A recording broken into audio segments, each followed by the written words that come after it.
Good evening, Brian. It's Tuesday. So, first off, I want to mention that you might hear some squealing or squeaking or loud noises. My neighbors, for some reason, even though it's the 1st of August, are launching off fireworks, and they're the kind that whistle as they go up into the air. So, you may hear those during the vlog. Sorry about that. So today in this vlog, Brian, I'm going to talk about some car troubles I've been having. I don't know if you've heard about them, but that's been sort of the story of what I've been dealing with for the last few days. So, my car is due for inspection on July 31st, so yesterday. I knew that it was up for inspection for a while. I've just been really busy and sort of haven't had really any time to deal with it, so I put it off until this past weekend. And I was like, well, this weekend I'll get it taken care of, it'll be fine, except for the fact that on and off over the past few weeks, my check engine light's been coming on. Now, it is a little bit troubling, and I, try not to let things go, but it'll come on, and then a few days later it goes off again. And then it'll come back on, and so it seemed like it wasn't anything super serious or damaging. The car wasn't making any different sounds, nor was it driving weirdly, so I wasn't sure what it was. But, so this weekend, I decided to investigate. Saturday morning, I took it to Advance, had them scan the code, and it pulled up a code for the catalytic converter, which is frustrating, because it was kind of involved to fix. Also, while we were looking at it and trying to figure things out, we realized that the power steering, which had sort of gone out a while ago, and it has done that before, it went out, and then we put some more power steering fluid in it, and it seemed to work okay, and then went out again a few weeks later. So I just have been driving without power steering, which I didn't realize was a big deal. So there are two problems. The first is that if you drive a car that has power steering without power steering fluid in it, it can burn out the pump. So that was one problem.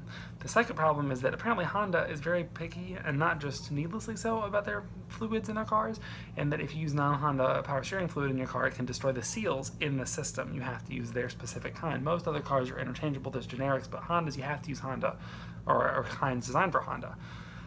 So that was another problem. So we went to Parents. I put power steering fluid in. I didn't realize about the Honda stuff at that point, so I just put whatever we had in. And we also disconnected the battery, because that will clear out the damage codes, and then I could drive around and see if they popped back on, and if so, if it was the same one, and just sort of help be aware of what was happening. So we put a little more power steering fluid in it. It worked a little bit, but not perfectly. And we cleared the codes out. But the problem is, your car has these readiness codes where once the battery is disconnected, or it loses power or something else, the readiness codes get reset to 0, and you have to drive around in a variety of conditions to check all of them off again. Basically what it is there's different things in your car that monitor various performances, and they monitor different things, and some of them are constantly monitoring, and others monitor variably on a cycle, so you have to drive the car enough that all of those monitors have had a chance to do their cycle and flip back on. So then I have to drive around town and drive around the highway and try and get everything, the readiness codes to reset, and see if the check engine light came back on. During this process, I also found out about the power steering fluid, so I was worried that putting non-Honda power steering fluid in had just destroyed my pump.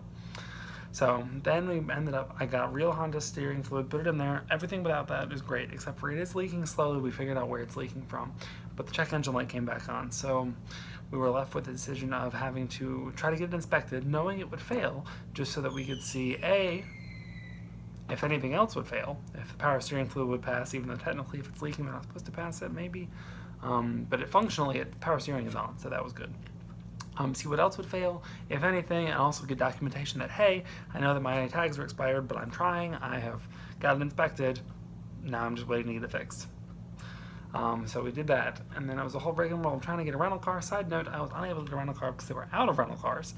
All of this culminating yesterday, and I was realizing, bringing the car to Patrick, who you know, and having him look at it and seeing if it's something that he can repair, and it is, he'll be able to fix it at his house. So I shopped around, found a good price on the catalytic converter, and ordered it. It'll be here tomorrow, at which point I'll drop the car off at Patrick's and get a rental car, and then leave it with him over the weekend, and hopefully come back from my training this weekend to a fixed car that will pass inspection. So I know that you've had some car trouble in the last few months as well, Brian. I know you've had to have some work done on all those things, but I hope that things are going okay for you in that regard, and you don't have anything major or super damaging. I guess I can't really complain. My car is almost at 200,000 miles, so having to replace a catalytic converter for a few $100s is probably not that big of a deal in the grand scheme of things. But As this infrequent vlog schedule sort of lends itself more to life updates, I figured that that was something I should talk about in this vlog because that's sort of what's been occupying a lot of my free time over the last few days. So that's the story of that. I will update you if anything else happens, but there you go. So I hope you liked this video, Brian, and I look forward to seeing you on Thursday Top 5 later in the week, and have a good night.